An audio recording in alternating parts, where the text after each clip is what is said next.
Baik Bapak Ibu, kalau kita sudah membukanya, dari dahulu kita minta dulu Tuhan menjawab pikiran perasaan kita. Bahkan Tuhan memberikan kita hikmat, baik kita sebagai pendengar maupun sebagai pemberita, supaya kita sama-sama mengalami satu poin yang baru atau menerima satu poin yang baru atas kebenaran firman Tuhan. Karena itu mari kita berdoa.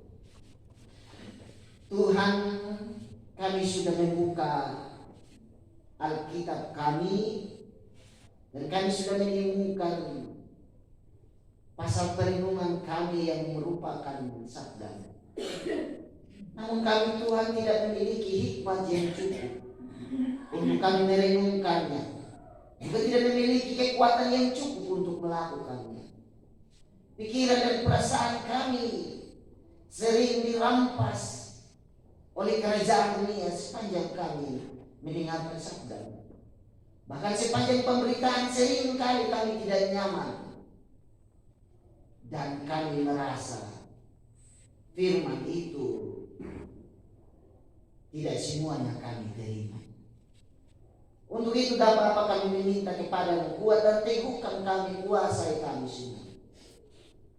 Segala tipu muslihat, kuasa kegelapan yang ingin merampas perhatian kami untuk kebenaran, biarlah Tuhan yang menjauhkannya dari perasaan dan pikiran dan dari tempat duduk bahkan dari tempat di mana kami berkumpul. Supaya oleh firman-Mu kami boleh bahagia, oleh firman-Mu kami bersuka cita, oleh firman-Mu kami boleh kuat, oleh firman-Mu kami boleh diteguhkan dalam kebenaran.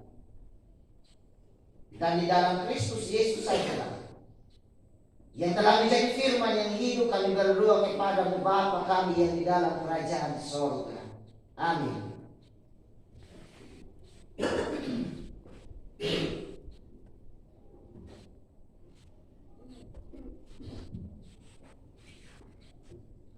Di bawah perikop tahun-tahun terakhir dari pemerintahan Hizkia, ayat 24.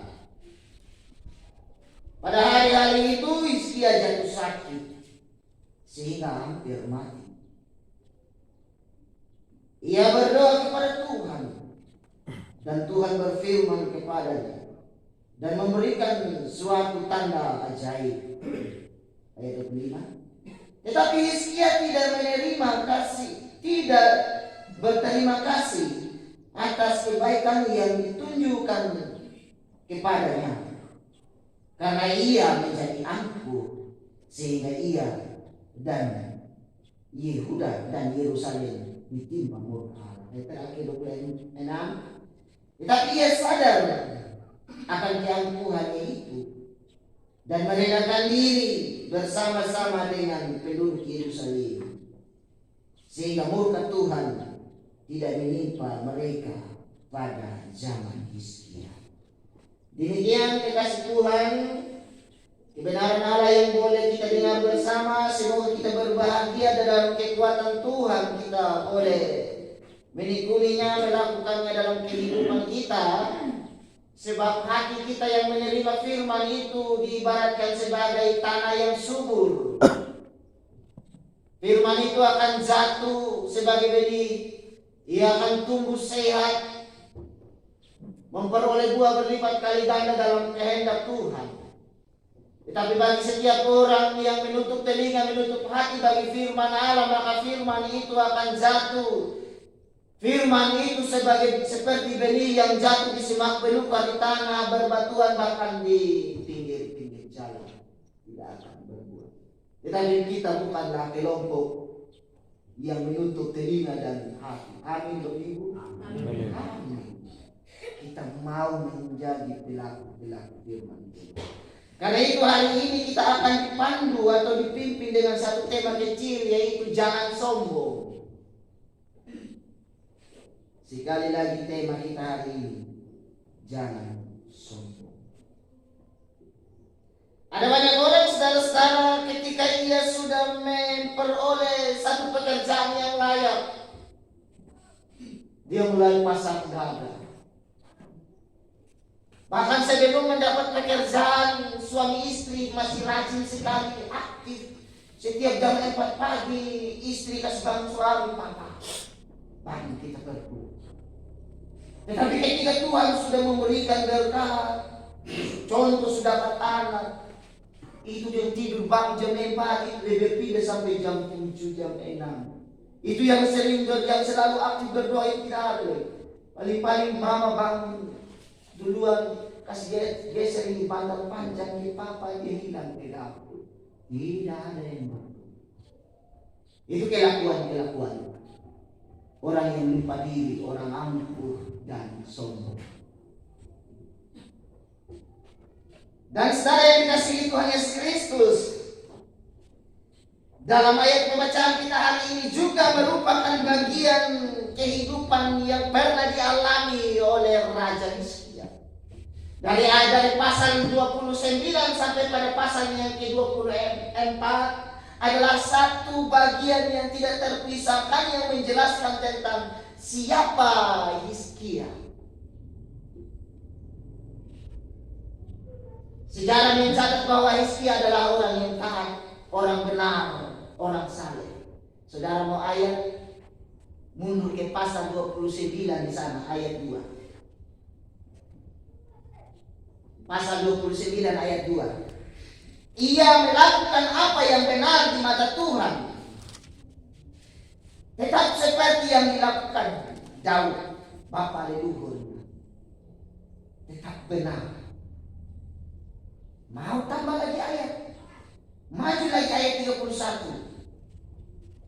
Ayat 31, pasal 31. Saya kalau terlalu semangat bikin kadang lupa ayat ini. Pasal 31 ayat 20. Demikianlah perbuatan Hizkia di seluruh Yehuda. Ia melakukan apa yang baik, apa yang jujur, dan apa yang benar di hadapan Tuhan Allahnya. Itulah latar belakang Hizkia sebelum dia jadi raja. Saudara, ya kutip memang sebelum dia jadi raja, orang itu paling taat, orang benar, baik, betul. Coba kita lihat sesudah dia menjadi raja. Pasal 32 ayat 24 bahkan sampai di ayat yang ke-33. Di sana Hizkia sudah menjadi raja, sudah diangkat menjadi raja orang Yahudi. Apa yang terjadi, saudara? Perhatikan ayat bacaan kita tadi. Ayat 25 di sana, itu paling keras di situ. Tetapi Hizkia tidak berterima kasih atas kebaikan Tuhan yang ditunjukkannya kepadanya, karena ia menjadi angkuh, sehingga ia dan Yehuda dan Yerusalem ditimpa murka. Tadi itu sebelum ada apa-apanya, imannya hidup sekali. Bahkan sebelum dia jatuh sakit, imannya luar biasa. Bahkan kalau kita baca dari ayat pertama di pasal 32, di sana Tuhan membelanya terhadap Raja Sanherib. Dia memberikan pembelaan. Di situ juga dia masih aktif. Bahkan di medan perang dia berdoa, dia minta Tuhan. Dia menguatkan seluruh bangsanya, seluruh orang Yehuda. Itu ada di ayat yang ke-7 dan yang ke-8. Kuatkanlah hatimu, dia bilang. Masih hidup. Tetapi saudara-saudara yang dikasihi Tuhan Yesus Kristus, semakin jaya Hizkia, semakin besar Hizkia, semakin dihormati, dia pun semakin jauh dari Tuhan, sombong, angkuh, dan tidak lagi berterima kasih kepada Tuhan. Akhirnya Tuhan murka kepadanya. Untung saudara, kalau kita baca ayat 26 sampai ayat 32, dia minta ampun kepada Tuhan. Dia sadar bahwa itu adalah hal yang salah, dia kembali. Dan ketika dia kembali, Tuhan mengampuninya. Dan bukan saja Tuhan mengampuni si Hizkia sendiri, tetapi Tuhan mengampuni seluruh rakyat Yehuda yang ia pimpin. Ibu bapak kekasih Tuhan, apa yang kita harus petik dari teks ini? Ya, saya ambil teks ini bukan karena cabang itu tanah sudah terlalu angkuh dan sombong, tidak. Tetapi teks ini memberikan arah kepada kita supaya kita tetap waspada ketika Tuhan memberikan sesuatu kepada kita.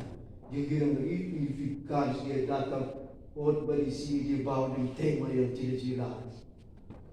Ampunilah darah orang muda. Dan bukan hanya kita saja. Pesta-pesta partai politik semakin dekat tuh, jadi senti memang sebenarnya. Kalau ada kerinduan untuk maju, pesta memang. Lihat kamera hidup kamera. Muat sebar, orang dengar bertobat. Ibu bapak yang dikasihi Tuhan Yesus Kristus, seperti dalam improvisasi tadi atau pendahuluan saya sudah mengawali dengan cara hidup kita. Ketika kita masih tidak punya apa-apa, kita masih butuh Tuhan. Tuhan, anak-anak muda saya belum dapat pacar loh. Butuh Tuhan, Tuhan tolong kasih saya yang hidungnya mancung ke dalam ke, yang rambutnya keribu-keribu ke, yang kulitnya hitam-hitam gitu ke, dan sebagainya. Tetapi ketika Tuhan sudah kasih yang cantik, rambutnya lurus, hidungnya mancung keluar, pendidikannya oke, lupa Tuhan, angkuh, sombong. Demikian pun kita sebagai petani, pengusaha, dan apapun profesi kita, ketika kita masih berusaha dari dasar, Tuhan memberikan kita kesempatan, Tuhan memberikan kita berkat, kita semakin naik tangga, kita semakin merasakan bahwa ada perubahan yang terjadi dalam kehidupan kita. Lalu hati kita juga mulai turun dari hadirat Dia yang memberikan sumber berkat.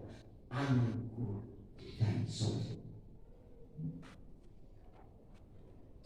Demikian pun dalam profesi kita, ketika kita masih berjuang, mungkin masih di bangku kuliah, masih perjuangkan ini S1. Tetapi ketika kita sudah memperolehnya, bahkan sudah mendapatkan gelar S2-nya, S3-nya, S-lilinnya, dan S-apanya semuanya, kita semakin angkuh dan sombong.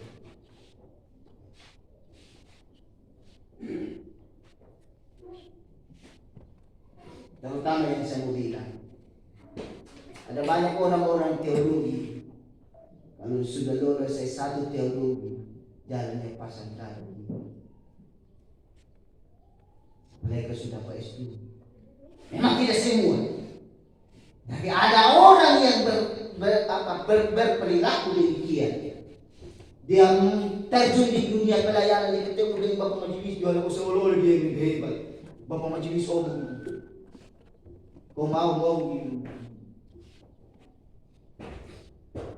Dan juga dalam dunia pelayanan kita ketemu ketika seseorang yang sudah menjabat majelis sekian periode, dia majelis baru datang, yang baru masuk itu.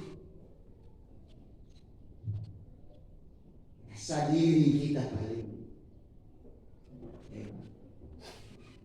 Lanjut saudara.